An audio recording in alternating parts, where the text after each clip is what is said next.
نحمده ونصلي على رسوله الکریم اما بعد فاعوذ باللہ من الشیطان الرجیم۔ میرے پیارو، اللہ کے نبی صلی اللہ علیہ وآلہ وسلم نے فرمایا کہ جو شخص دنیا سے محبت کرے گا اللہ تعالیٰ اس کے دل کو اندھا کر دیں گے، اور جو دنیا کو اپنی زندگی کا مقصد بنا لے گا اللہ اس کے معاملات کو منتشر کر دیں گے۔ اس کی زندگی، اس کے معاملات، اس کی زندگی کو پریشانیوں اور مصیبتوں سے بھر دیں گے۔ اسے ہمیشہ محتاجی کا احساس رہے گا اور دنیا کے لیے اسے ذلیل و خوار ہونا پڑے گا۔ لیکن جو شخص آخرت کو اپنا مقصد بنائے گا اللہ تعالیٰ اس کے بکھرے ہوئے معاملات کو سمیٹ دیں گے، اس کے دل کو غنی کر دیں گے اور دنیا کو ذلیل کر کے اس کے قدموں میں ڈال دیں گے۔ آج ہمارے سامنے سب سے بڑا مسئلہ دنیا نہیں بلکہ دنیا کی محبت ہے۔ کشتی پانی کے اوپر چلتی ہے، پانی اس کے لیے ضروری ہے، لیکن جب پانی کشتی کے اندر داخل ہو جائے تو وہی پانی کشتی کو ڈبو دیتا ہے۔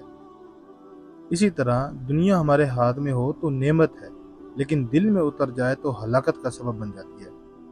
ایک شخص نے عالم دین سے پوچھا کہ میرے کنویں میں 4 کتے گر گئے، اب کیا کروں؟ اسے بتایا گیا کہ اتنے ڈول پانی نکال دو۔ اس نے پانی نکال لیا، لیکن دوسرے عالم نے کہا کہ پانی ابھی بھی ناپاک ہے۔ جب تحقیق ہوئی تو معلوم ہوا کہ کنویں سے کتے ہی نہیں نکالے گئے تھے۔ میرے پیارے، یہی ہماری حالت ہے۔ ہم نمازیں بھی پڑھتے ہیں، تلاوت بھی کرتے ہیں، ذکر بھی کرتے ہیں، لیکن دل کے اندر دنیا کی محبت، حسد، تکبر، غیبت، جھوٹ اور گناہوں کے کتے موجود ہیں۔ جب تک یہ دل سے نہیں نکلیں گے عبادات کے وہ اثرات ظاہر نہیں ہوں گے جن کا وعدہ اللہ اور اس کے رسول نے کیا ہے۔ نماز رزق میں برکت کا سبب ہے۔ نماز فحاشی اور برائی سے روکتی ہے، لیکن اگر نماز کے فوراً بعد غیبت شروع ہو جائے، بدنگاہی شروع ہو جائے اور گناہوں کا سلسلہ جاری رہے تو پھر ہمیں اپنے اعمال کے ساتھ اپنی دلوں کی بھی اصلاح کرنی ہوگی۔ میرے بھائی، عبادت کی ہر چیز کی اپنی الگ محنت ہوتی ہے۔ طواف کی اپنی محنت ہے، نماز کی اپنی محنت ہے اور نگاہوں کی حفاظت کی اپنی ہی محنت ہے۔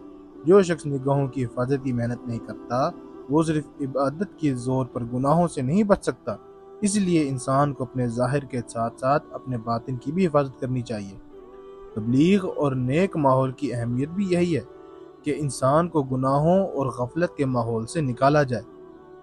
جیسے بدبو والی جگہ میں بیٹھا ہوا آدمی کچھ دیر بعد بدبو محسوس کرنا چھوڑ دیتا ہے، اسی طرح گناہوں کے ماحول میں رہتے رہتے انسان کو گناہ محسوس ہونا بند ہو جاتا ہے، اور جیسے خوشبو کی دکان میں مسلسل رہنے والا خوشبو کا عادی ہو جاتا ہے، ویسے ہی نیک ماحول میں رہنے والا ایمان، ذکر اور عبادت کی مٹھاس محسوس کرنے لگتا ہے۔ اصحاب کہف نے جب شرک اور گمراہی کے ماحول کو چھوڑا تو اللہ تعالیٰ نے ان پر اپنی رحمت کے دروازے کھول دیے۔ قرآن ہمیں بتاتا ہے کہ جب انہوں نے باطل ماحول سے ہجرت کی تو اللہ نے ان کے لیے آسانیاں پیدا فرما دی۔ یہی اصول آج بھی ہے۔ جب بندہ گناہوں کے ماحول سے نکل کر مسجد، ذکر، تلاوت، دعا اور نیک صحبت کی طرف آتا ہے تو اللہ تعالیٰ اس کے معاملات میں برکت عطا فرماتے ہیں۔ میرے پیارو، دنیا کی محبت دل سے نکالنے کا سب سے مؤثر طریقہ موت کو یاد کرنا ہے۔ ہم سب جانتے ہیں کہ ہمیں ایک دن اس دنیا سے جانا ہے، لیکن ہم اس حقیقت کو بھول کر ایسے زندگی گزارتے ہیں جیسے ہمیشہ یہیں رہنا ہے۔ اگر انسان موت کو کثرت سے یاد کرے تو دل کی سختی بھی ختم ہو جاتی ہے، دنیا کی محبت بھی ختم ہو جاتی ہے اور آخرت کی فکر بھی پیدا ہو جاتی ہے۔ نبی کریم صلی اللہ علیہ وسلم نے موت کو کثرت سے یاد کرنے کی ترغیب دی، کیونکہ موت کی یاد انسان کو گناہ سے روکتی ہے اور آخرت کی تیاری کی طرف متوجہ کرتی ہے۔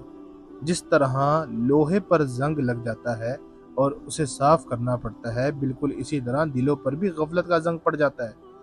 اس زنگ کو 2 چیزیں صاف کرتی ہیں: کثرت ذکر الہی اور کثرت تلاوت قرآن۔ اللہ تعالی ہمیں دنیا کی محبت سے بچائے، آخرت کی فکر عطا فرمائے، ہمارے دلوں کو ایمان، ذکر اور تقوی سے آباد فرمائے اور ہمیں اپنی رضا والے راستے پر چلنے کی توفیق عطا فرمائے۔ آمین۔